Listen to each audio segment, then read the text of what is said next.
don't think Jerry likes it. So when I was designing this blanket, I did have a number of photographs that I was using for my inspiration, and I think I'm going to show them to you, and I'm going to talk through what I was thinking when I was designing it. Photographs are ones that I've taken myself, mainly near to home. Some of them were on holiday, and they're all in sort of September, October, November in the last couple of years. So I was using them to give me the feeling, the autumn feeling of what autumn means to me, basically. So I've got this. This is some seed heads that I liked them because they were fluffy and I thought they were pretty. So I have represented those on the blanket with a little added on fluffy thing. So if you really liked that, you could have more of them. And if you didn't like it, if you don't like them, just don't put them on. It will work without these additions if you just want a plain blanket. But the colours still would say autumn. They would to me anyway, from where I'm taking my inspiration from. So, and then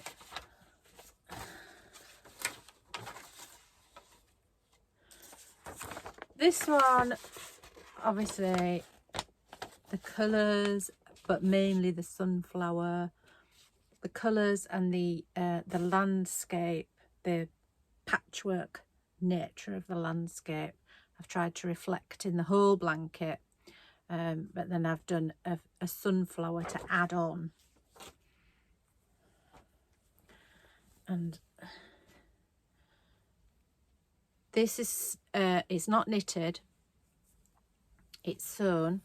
It's an embroidery stitch that you can do with the wool.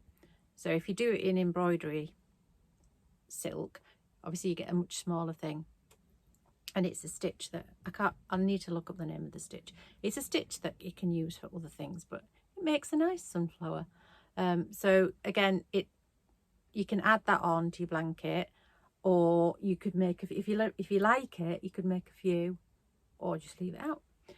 And again, I've got another picture. So as you can see on this picture, I was looking at the landscape, and there's a pattern in the fields, and I've tried to represent that pattern that I could see in that field by using the texture in the stitches. So when you make the blanket, you'll get patches where it's smooth stocking stitch and then reverse stocking stitch. So there's a whole strip there of reverse stocking stitch. So you get this variation in texture, but you also, because of the way I've done the stripes, you're going to get a variation in the direction of the colours as well. I could have gone on forever collecting pictures, but I did try to limit myself to what pictures I was using. This one had to be included. This is a rose that is outside of my gym. So I came out of the gym one morning in October. It was raining and it was a little bit not very nice. And I just saw this rose and I had to take a picture of it. I thought it was so gorgeous, and the way that the water droplets were just shining and looking like jewels.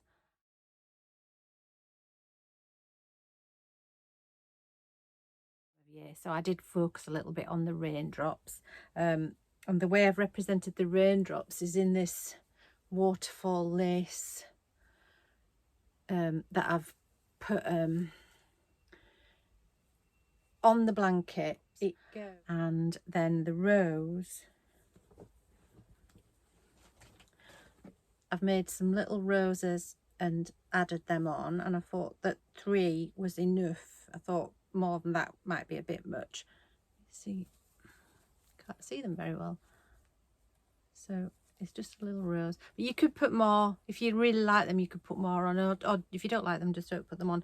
And I also did it in but I've Swiss darned it on the top, so I'm going to make a video that shows you how to do that.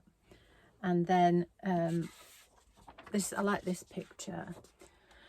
So I liked the way the landscape looked to be patchwork, and so that's obviously, I've done that in the blanket.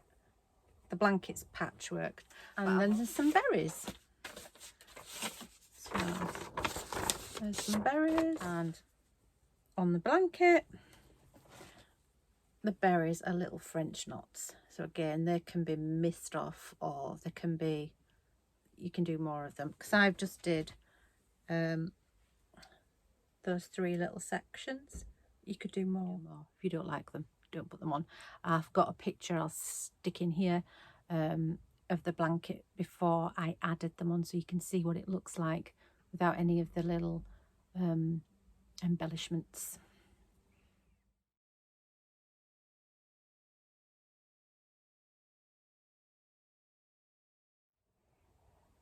So we've still got kits available.